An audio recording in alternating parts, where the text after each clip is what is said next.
In this video, we're fixing Tom Clancy's Ghost Recon Wildlands when it won't launch, won't load, or keeps crashing. Before trying anything else, do a clean restart. Fully close Steam. Use Task Manager if it won't quit normally. Restart your PC, relaunch Steam, and try the game again. This clears out temporary glitches and memory conflicts.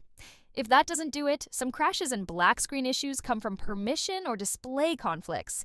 Right-click the game's .exe, open Properties, go to the Compatibility tab, enable Run this program as an administrator, and disable full screen optimizations. Click Apply, then OK, and launch the game again. Corrupted or missing files are also one of the most common causes of crashes. Open Steam, go to your library, right-click the game, open Properties, select Installed Files, and click Verify Integrity of Game Files. Steam will automatically repair or replace anything broken.